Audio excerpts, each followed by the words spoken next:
I helped my parents clear their mortgage and bought them a brand new car.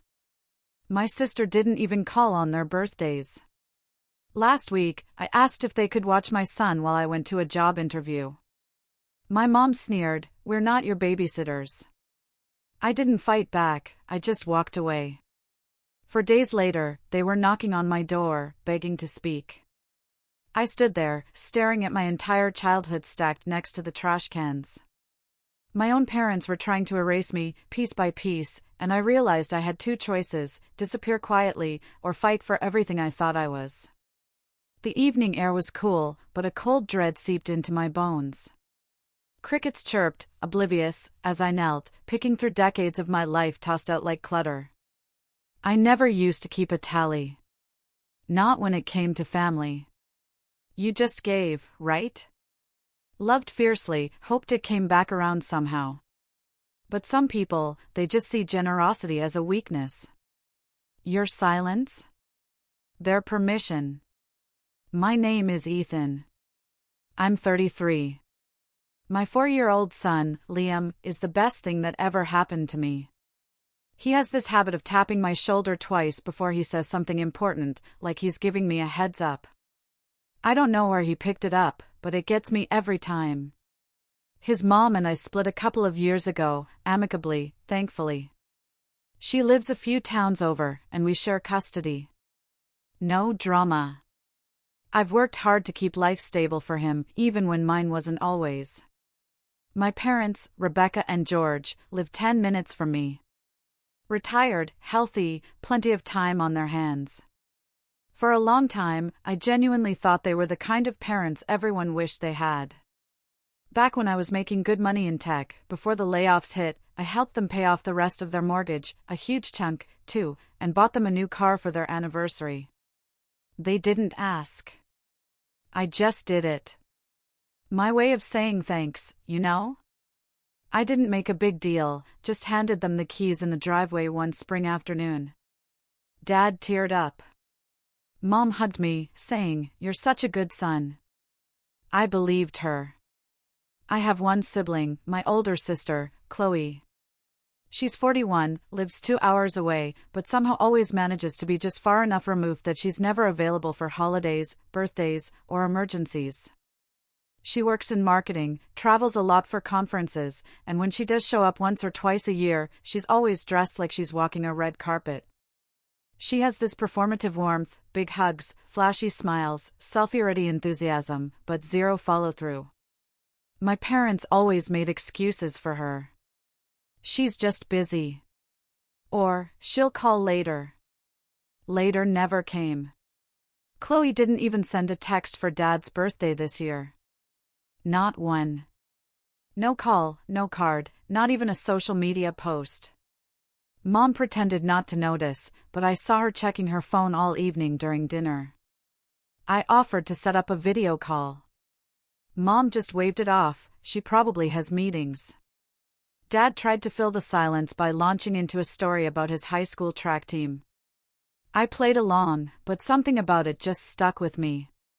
This imbalance. This quiet letdown they refused to acknowledge. Now, let me be clear. I wasn't trying to be the golden child. I didn't do things to make my sister look bad. I've just always believed that if you can help, you do. Simple.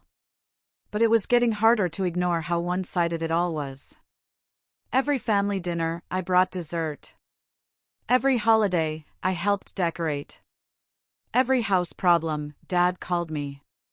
The one time the water heater busted, I drove over with my tools and a YouTube tutorial. While Chloe posted "family is everything" quotes on social media from her hotel suite in Austin. But I still chalked it up to personality differences. Maybe Chloe just wasn't a show-up person. Maybe my parents had accepted that, and I was the only one still hoping she'd evolve. I figured as long as they knew they could rely on me, that was enough. Then came last Thursday. I had a job interview, my first real lead in weeks. The kind of opportunity that makes you rehearse answers in the shower and iron your shirt twice. The problem was, it landed on a day I was supposed to have Liam. It was short notice, and I didn't want to leave him with just anyone. So, I called my mom. Easy favor, I thought. Just an hour or two. I even offered to drop him off with snacks, toys, everything he'd need. She answered on the second ring. Hey, Mom. Quick thing. Would you and Dad be able to watch Liam for a bit tomorrow morning? I've got a job interview. It shouldn't take long. She didn't even let me finish. Ethan, she said, already sounding put out, we're not your nannies. I blinked. I didn't say you were. It's just an hour or two. It's an important interview. I thought you had joint custody. I do, but I can't bring him to the interview, Mom. Well, she said with that huff she uses when she's half done with a conversation, maybe you should reschedule. There was a silence. That tight, hot kind of silence where you can't believe someone just said what they said. My heart beat faster, not out of anger at first, just disbelief. I wasn't asking for a vacation. I wasn't asking them to raise him. I was asking for one small favor after years of showing up. And I realized, standing there in my hallway with Liam pushing toy cars across the floor, that I wasn't shocked she said no. I was shocked at how little it seemed to matter to her that she did. I didn't argue, didn't plead, didn't guilt trip. I just said, all right, and hung up. I walked back to the living room and sat on the floor next to Liam. He looked up at me, handed me a blue car, and said, "This one's fast like your car." I smiled, but it didn't reach my eyes.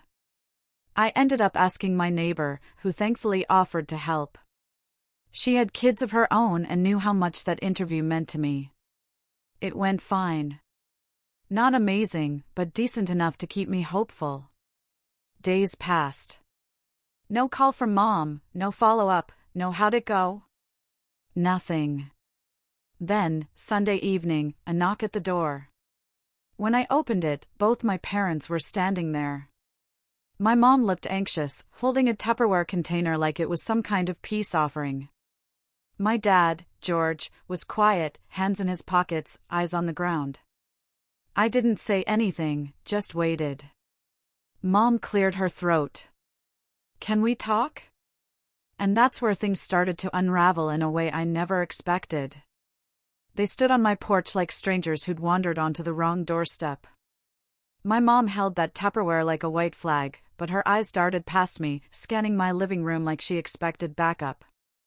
My dad looked tired. Not physically, but in the way someone looks when they're caught in the middle of something they can't quite admit to. I should have asked what they wanted. I should have made them say it first. But old habits die hard. I stepped aside and let them in. Liam was napping in his room. I kept my voice low. "What's this about?" Mom sat on the couch and placed the Tupperware on the coffee table without a word. It was her lasagna. She always made it after an argument, the kind with extra mozzarella on top, as if melted cheese could smooth over everything unsaid. Dad hovered awkwardly near the window. "I shouldn't have snapped at you," she said eventually, eyes locked on the floor. "I just felt ambushed." I raised an eyebrow. "Ambushed?" "I asked for 2 hours of your time so I could go to a job interview." Her lips pursed. "It's just, we're not young anymore, Ethan. Watching a toddler is a lot. You know your father has back problems." Dad winced slightly but didn't correct her. "He's the kind of guy who will carry furniture with a slip disc if it means avoiding a confrontation." "I wasn't asking you to run laps with him," I said. "Just sit with him, read a book, keep him safe." Mom sighed. "We're trying to enjoy retirement, honey. You make us sound like we're useless if we say no once."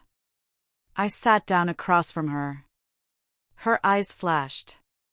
She opened her mouth, then shut it again. The silence between us stretched, full of old weight and new tension. And then the kicker. "We've been talking," she said, shifting in her seat. "About boundaries. I felt something cold settle in my chest. Boundaries. Dad finally spoke. Your sister says you've been putting too much pressure on us. There it was. Chloe, always 2 steps removed, but somehow pulling strings from her cushioned perch. I shouldn't have been surprised.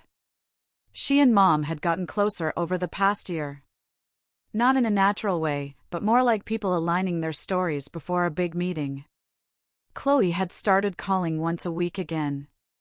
Usually to vent about work or humble brag about her newest project. Mom ate it up. She's turning a corner, she'd said one night, beaming after a call. I just nodded. I'd heard it before. She said that? I asked, keeping my voice even. She's worried, Mom said. She thinks you've gotten dependent. That one hit harder than I expected. I lost my job. I'm raising a 4-year-old. Asking my retired parents for 2 hours so I can attend an interview isn't dependency, it's survival. Mom crossed her arms. We don't want to be taken for granted. I laughed, but it came out dry. Taken for granted? I paid off your mortgage, bought your car, fixed your gutters last winter when Dad slipped on the ladder. Chloe didn't even show up for Thanksgiving. Dad flinched, but Mom's face hardened. She has a demanding career. And I had one, I countered, until I didn't. Funny how quickly that stopped matching. There was another silence. This one thicker, heavier. My mom looked away, and my dad suddenly found a speck of dust on his shoe to focus on. I think you should go, I said quietly. She blinked. Ethan, I think you should go before you say something that makes it worse. They didn't fight me, just stood up slowly. Mom left the lasagna. Dad gave me a quick, almost guilty nod before they walked out. The door closed behind them with a quiet thud, but it echoed in my chest for hours. That night, I lay awake thinking about all the little signs I'd ignored over the years. The Christmas Chloe forgot to bring gifts, but everyone still cooed over her new designer boots. The time she skipped Dad's surgery because she was slammed with meetings, and Mom covered for her, saying it was probably better without the extra stress. The family trip I paid for where she showed up late, demanded the master bedroom, and then left early after a single group photo. I kept brushing it all off, telling myself that family was messy, that some people love differently. But love shouldn't feel like leverage. A few days passed. No calls, no texts. I figured that was it. Maybe they'd circle back eventually. Maybe they wouldn't. Either way, I told myself I was done being the one to chase resolution. Then came the text from Chloe. Can you give Mom a break? She's overwhelmed. You shouldn't have put her on the spot like that. I stared at it for a full minute before responding. She's overwhelmed? I asked for 2 hours of help, not a kidney. She replied almost instantly. You've been pushing too hard lately. They're not your safety net. You made your own choices, Ethan. That last line hit a nerve, because, yeah, I did make my own choices. I chose to stay in town when Chloe moved away. I chose to raise my son here, near family, hoping it would mean he'd grow up with grandparents who loved him. I chose to help whenever they needed it, because that's what family does. I just didn't expect the scoreboard to be erased the minute I needed something back. I didn't reply. A week passed. I focused on Liam, on applying for more jobs, on figuring things out without leaning on anyone. And honestly, it felt good. Quiet, but good. Until one night, I got a call from a family friend, Mr. Henderson, who lived 2 doors down from my parents. Hey, Ethan, he said, a little awkwardly. Everything okay with your folks? I paused. As far as I know. Why? He hesitated. I saw your sister there the other day. She was hauling some stuff out of the garage with your mom. Looked like they were moving boxes. I thought, well, your mom said something about cleaning house. My stomach turned. I drove over that night. I didn't announce myself. I just parked a few houses down and walked up the driveway. The garage door was slightly ajar, and the motion light flickered on as I approached. What I saw stopped me cold. My childhood boxes, photos, school trophies, old sketchbooks I thought Mom had saved, were stacked neatly near the trash bins. A few of them already soaked from the sprinklers. A folded-up cardboard sign sat on top, free. Take what you want. I knelt and opened one of the boxes. Inside were framed pictures of me holding Liam in the hospital. A handprint painting he'd made for them last Christmas. My college diploma. All of it, just tossed out like clutter. I stood there for a long time. The sound of distant crickets filled the silence. Eventually, the porch light flicked on. My mom stepped out, saw me, and froze. "Ethan," she said, not angry, not surprised, just caught. I picked up the diploma, held it up. "Really?" She didn't move. We needed space. For what? Chloe's new staging area? Her jaw tightened. She's thinking of moving back temporarily. I nodded slowly, the pieces clicking together. The boundaries, the sudden distance, the pushback about Liam. It wasn't about being overwhelmed. It was about making room for her. "You could have asked me to move this," I said, gesturing at the boxes, "or told me to come get it. But you didn't. You just dumped it." "I didn't think you'd care," she said. And that was somehow worse. I took a breath, the air thick with betrayal. "You've made your choice," I said, quieter than I expected. "I hear you loud and clear." Without another word, I picked up 2 boxes, walked back to my car, and left the rest sitting there under the flickering porch light. I didn't sleep that night. The next morning, I filed paperwork to change something I never thought I'd touch. I wish I could say that filing that paperwork felt empowering, that I walked out of the building with a smirk and a spring in my step, like a man finally taking charge of his life. But the truth is, I sat in my car afterward, gripping the steering wheel with both hands, staring blankly out the windshield. My chest was tight, my hands clammy. The air felt heavy with something I couldn't name. Grief, maybe. Grief for the version of family I thought I had. The paperwork wasn't some bold revenge. I wasn't striking back. Not yet.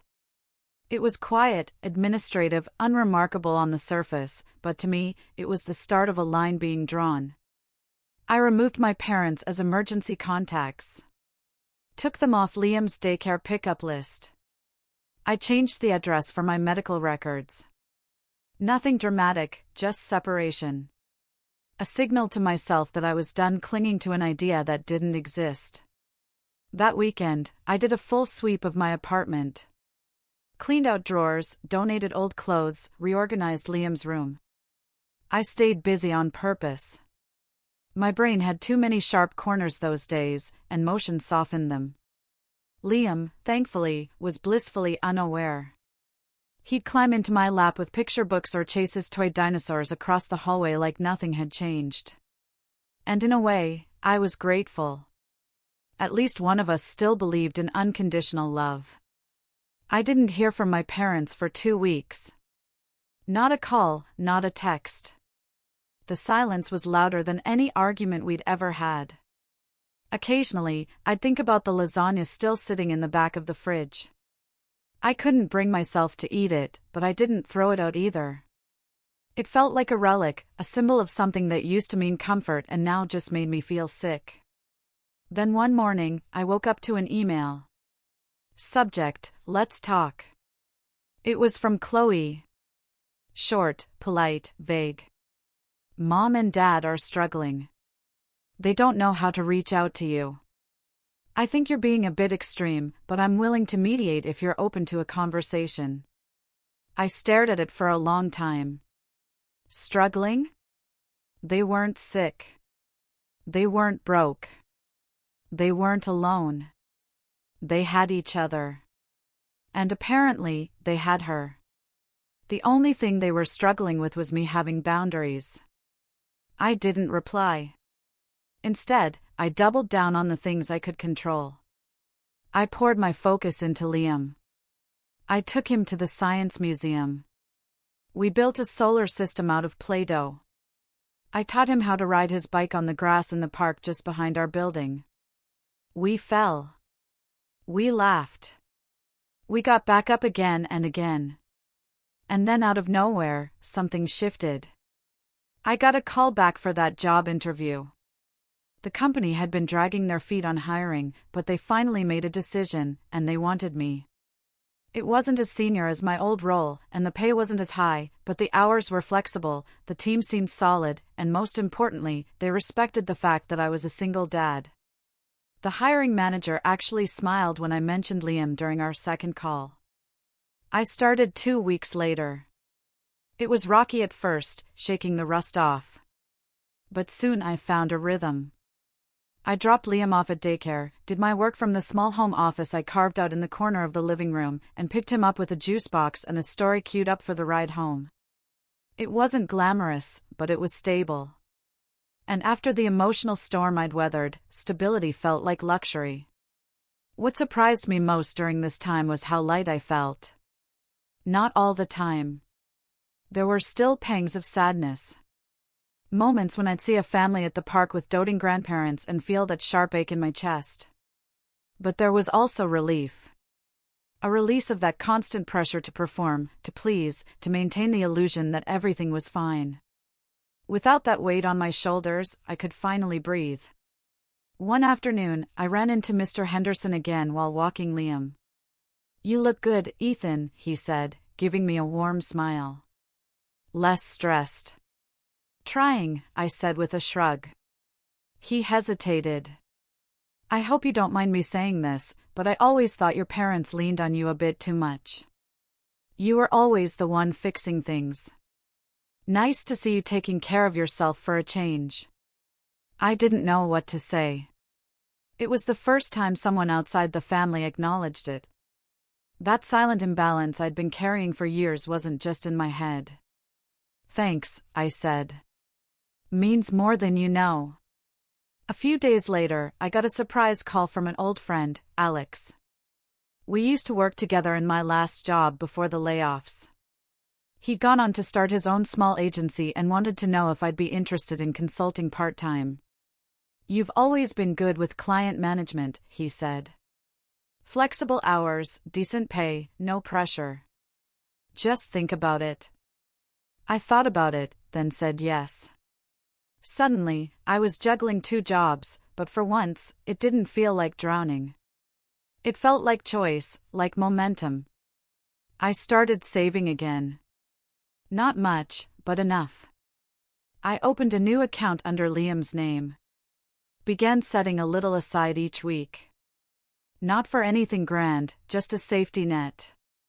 Something to show him one day that even when things got messy, his dad had a plan. I also began writing again. Nothing serious, just small journal entries late at night after Liam was asleep. I wrote about the things I was learning about people, about love, about letting go. It helped. Made me feel like I was shaping my own story again. Still, I'd be lying if I said the family stuff disappeared. It lingered like background noise. Occasionally, I'd get updates from distant cousins or mutual friends. Chloe had apparently been driving down more often, helping declutter the house. Mom had joined some community garden group. Dad was playing chess at the local rec center. They were fine, thriving even. But not once did they reach out. Until one night, around 11 p.m. I got a call. Blocked number. I let it go to voicemail. A few minutes later, a message popped up. I played it, heart thudding. It was my dad, George. "Hey, Ethan. I know it's late. Just wanted to say, hope you and the little guy are doing okay.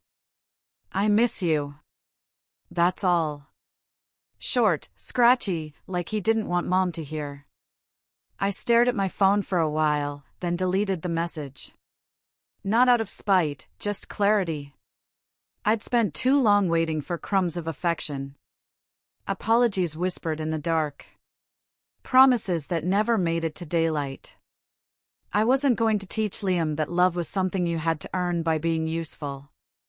Instead, I took him to the beach that weekend. It was cloudy, but he didn't care. He ran along the shoreline, chasing seagulls and giggling like the world was brand new. I stood there, toes in the sand, jacket zipped up to my chin, and felt something settle in me. Peace. Not closure. Not yet. But peace. A week.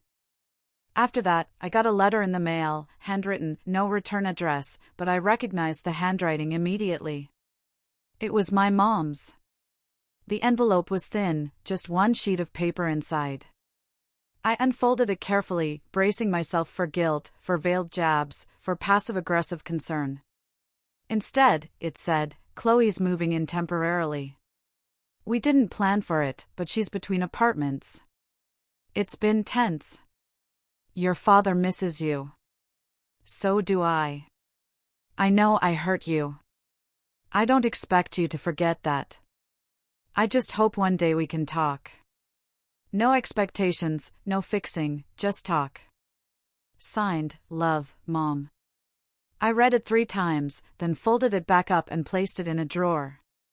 I didn't reply, not because I was angry, but because for the first time in my life, I was choosing when the conversation happened. And this time, it would happen on my terms. What I didn't know then was that something was coming. A shift in their perfect little plan. A mistake they couldn't walk back. And it would all start with a knock on my door early on a Saturday morning while Liam was still eating cereal in his pajamas. It happened on a Saturday morning, just like I said. The knock was loud and uneven, like someone unsure if they wanted to be heard. I was in the kitchen pouring milk into Liam's cereal when it came, and for a second, I thought it might be my neighbor again. She usually came by to borrow baking ingredients or drop off leftovers. But when I peeked through the peephole, I froze. It was Chloe. Not dressed in her usual high heels and fitted trench coat, not coiffed and glowing like some influencer posing outside a Seattle coffee shop. She looked disheveled. Her hair was pulled back in a messy bun. Her oversized hoodie was wrinkled and clung to her like she hadn't changed in a day or two. She clutched her phone in one hand and a half-empty iced coffee in the other, tapping her foot like she was both anxious and annoyed. I didn't open the door. I waited. She knocked again, harder this time. "Ethan, I know you're in there." No apology. No, "Hey, can we talk?" Just entitlement, like always. Like this was her stage and she was improvising until the spotlight found her again. I cracked the door but left the chain on. Liam peeked around my leg. "Can I help you?" I asked flatly. She exhaled like I'd just told her flight was delayed. "Can I come in?" No. A beat passed. Her eyes darted to Liam, then back to me. "I need to talk to you." I raised an eyebrow. "About what?" She hesitated. That alone told me this wasn't a casual visit. Chloe never hesitated. She was always sure, always rehearsed. She lowered her voice. "It's Mom. She kicked me out." I blinked. That was the last sentence I ever expected to hear from her. "Kicked you out of where?" "Their house. I've been staying there, remember?" She looked around like someone might be recording this. Her tone softened, almost like she was trying vulnerability on for size. "I didn't have anywhere else to go. I told you that in the letter." "The letter?" I stepped out onto the porch, closing the door gently behind me so Liam wouldn't hear. "You didn't write that letter." She flinched. I nodded slowly. "Mom did." She looked away. I crossed my arms. So why'd she kick you out? That brought her eyes snapping back to mine. Because she's unstable. I laughed. It slipped out before I could stop it. You've lived there a few months, Chloe. I've known her my whole life. Try again. She scowled. She went through my stuff, my emails. Accused me of stealing. Can you believe that? I could. I didn't say it out loud, but I absolutely could. Chloe had always treated boundaries like suggestions. When we were younger, she used to rifle through my drawers for cash or gift cards. She'd borrow clothes and never return them. She once signed my name on a library late fee form so I'd get charged instead of her. It was always little things, but consistent. And she never apologized. She'd just twist the story until it sounded like you were the one overreacting. She said I lied about my lease situation, Chloe continued, that I used them, that I made her throw out your stuff to make room, which is crazy, by the way. That made me pause. You did make her throw out my stuff, I said. She looked surprised. Wait, you care about that? I care that it wasn't your decision to make. She frowned, folding her arms tightly. Why are you acting like I'm the enemy? Because you are. The words came out so clean, so cold, even I was startled by how true they felt. And the look on her face, that flicker of realization, like something had finally snapped into place, was confirmation enough.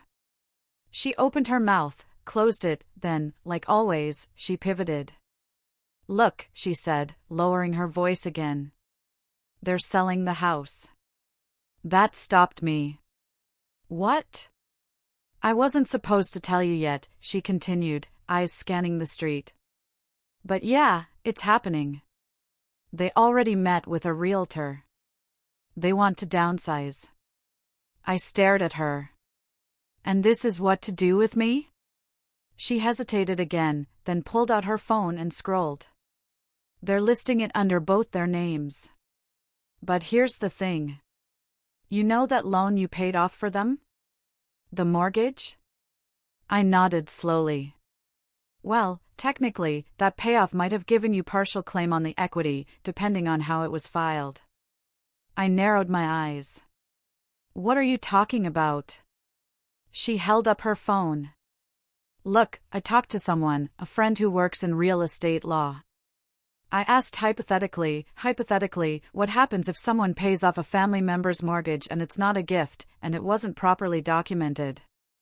She said if there's no gift affidavit or waiver, and if that payment can be traced, there might be grounds to claim interest in the property, especially if the person contributed significantly to the value. I stared at her, heart pounding. And you're telling me this? Why? She finally said it. Because I want you to help me stop them. I took a step back. You want me to fight our parents over a house you were squatting in and got kicked out of? They're selling it for cash, she said quickly. And they're planning to split it 2 ways between themselves. No inheritance talk, no future planning, nothing for us, nothing for you after everything you did. My throat went dry. You weren't going to tell me this until you got kicked out. She shrugged helplessly. I figured it wasn't my business. But now. I shook my head. This wasn't about justice. This wasn't about fairness. This was about access. Chloe didn't care that I'd been cut out. She cared that she had been. And for the first time, I saw the game clearly. She was scared. Not because she'd been kicked out, or because she'd lost comfort, but because she'd lost control. She thought Mom and Dad would cater to her forever. She thought her presence was enough of a currency to get what she wanted. But now that the faucet had turned off, she came running to the one person she thought she could still manipulate, me. But I wasn't the same brother she used to shove around in our teenage years. I wasn't the quiet son sitting at dinner. While she was praised for doing the bare minimum, I was done playing backup. So I nodded, pretended to think. Okay, I said slowly. Let me talk to someone. I might know a guy. Her eyes lit up. Seriously? Yeah, just give me a few days. She smiled genuinely for once, or maybe just better performed. Then she turned and walked back to her car, waving as she left. As soon as she drove off, I called an old friend of mine, Alex. He used to be a contracts analyst in real estate finance before pivoting into freelance investigations. The kind of guy who could dig up a tax record faster than most people could search for a birthday. I laid it all out for him: the mortgage payoff, the lack of a gift affidavit, the equity buildup, the potential sale. I'm not looking to sue, I told him. Not yet. I just want to know what's real and what's smoke. Alex agreed. Over the next few days, he sent me files, old bank statements, deed transfers, lien releases, and the most important one, the property title. Turns out, when I paid off the mortgage, the final payment was processed under my name. My signature was on the cashier's check. There was no formal agreement marking it as a gift. No legal disclaimer of rights. It had all been done on faith, trust, and in the eyes of the law, that trust might have created a silent interest. Alex explained it like this: right now, you technically have a foot in the door. If they sell without disclosing your contribution, they could be opening themselves to a claim. It's not guaranteed, but it's leverage. Strong leverage. That's when the gears started turning. I didn't want to take their house. I didn't want to ruin anyone, but they needed to feel what it was like to be left out of a conversation that changed everything. To be blindsided. To be treated like a footnote in a story they helped write. So, I began to plan. I made copies of every document, organized them in a folder, started drafting an affidavit of interest, not to file, but to hold, a shadow under their future transaction, a silent warning. Then, I began asking questions to mutual friends, to family, acquaintances. Subtle, casual questions about mom and dad's upcoming plans, their realtor, their timelines. I learned that Chloe had been pushing them to move fast.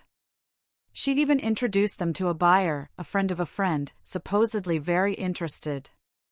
Cash buyer, no inspection, just sign and close. And then I found something else.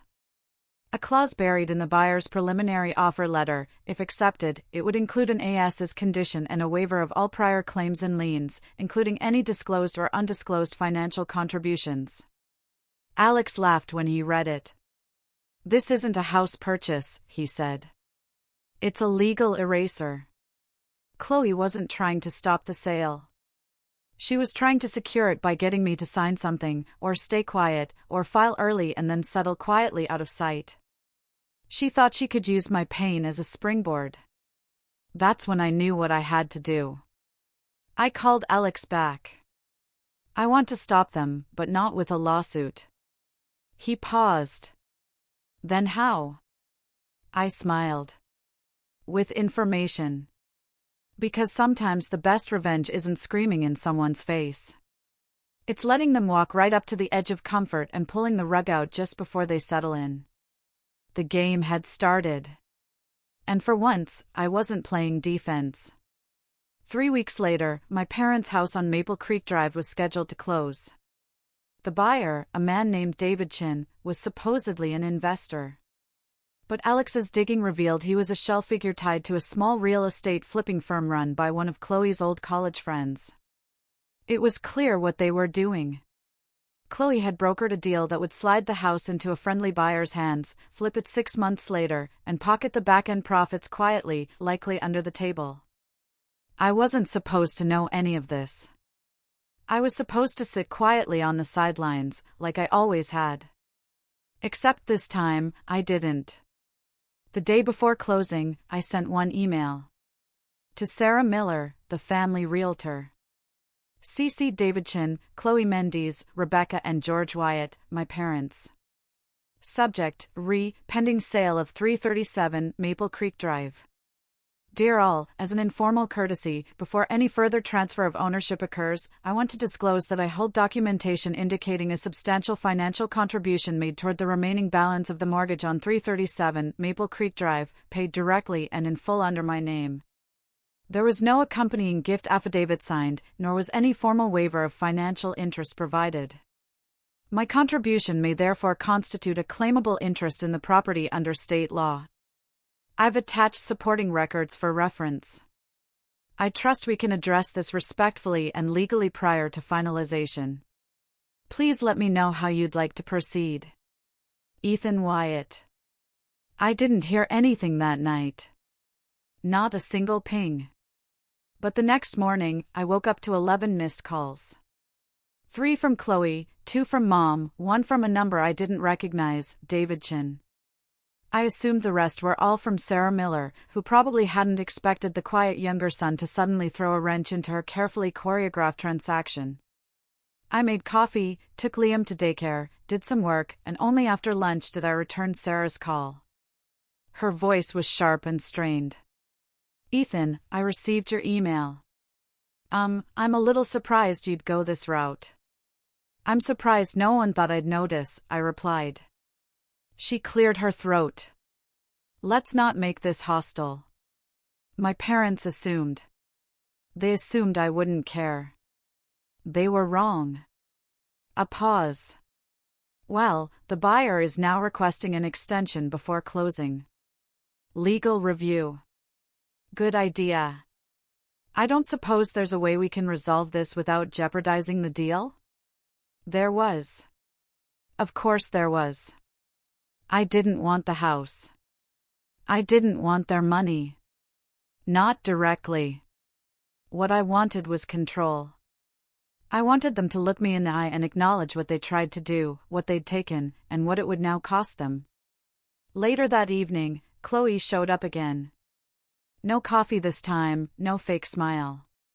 She stormed out of her car in tight jeans and a designer blazer that looked like it had been slept in, holding her phone like it was a weapon.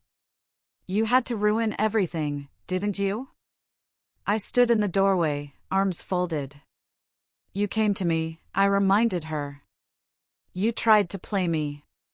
And you thought I'd be too bitter or too desperate to see it. She laughed bitterly. You're doing all this out of spite. No, I said calmly. I'm doing this because I finally understand what I'm worth. She scoffed and turned to go. Tell them. I called after her. If they want to move forward, they'll need to meet with me. All of them. In person. She didn't turn around, but they got the message. That weekend, we met in a neutral location, a law office downtown that Alex helped arrange through a friend. A glass conference room, neutral walls, free coffee. No home turf advantage. Chloe was already there when I arrived, perched stiffly in her chair like a sulking cat. My mother sat beside her, lips tight, eyes watery but defiant. My father looked worn down, older than I remembered. He didn't meet my gaze when I entered. I sat opposite them, alone, but I didn't feel alone. A paralegal brought in the folder I'd prepared and handed it to their lawyer. He skimmed it silently, and then I spoke. I'm not suing you. Not unless you force my hand. But if this sale goes through without acknowledging my contribution, I will file a claim with the county recorder's office. It'll delay the transaction indefinitely. The buyer will walk. The sale falls through. We all lose. Silence. Then I leaned in. But if you're willing to sign a revised agreement, I'll waive any claim. Mom blinked. What kind of agreement? I turned to Chloe. First, Chloe is removed from any profits. All proceeds are split solely between you two. Chloe's face turned red. She helped organize this. Mom protested. She also tried to cut me out.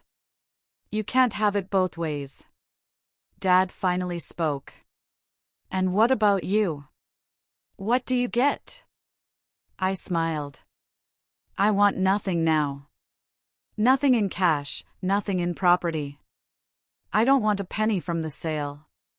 But I reached into my folder and slid a new document across the table. You will sign this. Their lawyer picked it up. Read it. His eyebrows rose slightly. What is it? Mom asked. It's a posthumous disinheritance waiver, I said. I waive any right to your estate when you pass. No claims, no contests. But in return, you agree to legally remove Chloe from your will as well. Everything goes into a fund for Liam. Education, healthcare, housing.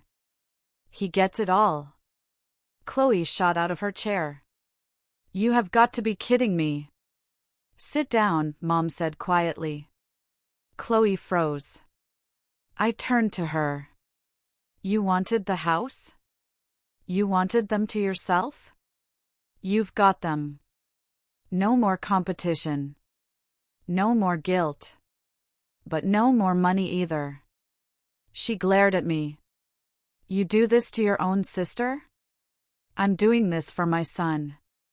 Dad looked at me, and for a brief moment, I saw something flicker in his eyes. Regret, maybe, or shame. And then he nodded. We'll sign it. Chloe's jaw dropped. Dad. He didn't respond. The documents were signed by the end of the hour. Chloe stormed out. Mom lingered behind, eyes full of something I didn't have a name for. I never thought it would come to this, she whispered. It didn't have to. She nodded slowly, then left. I walked out of that office lighter than I'd felt in years. It was over. No more backdoor deals. No more manipulation. No more quiet betrayals. Just clean, documented truth. A week later, I received a letter from the escrow company. The sale had gone through. A copy of the Education Fund Trust was enclosed, fully funded, untouchable by anyone but Liam. A few days after that, I stood in Liam's room, watching him build a tower out of blocks. He looked up at me. Dad, can we go to the beach again? Soon, I said, smiling. Very soon. Because for the first time in my life, I wasn't just reacting to other people's choices. I was building something of my own. Something real. Something lasting. Something no one could take. And I didn't have to burn the house down to win. Just make sure they knew I'd built mine. Do you think I handled it the right way?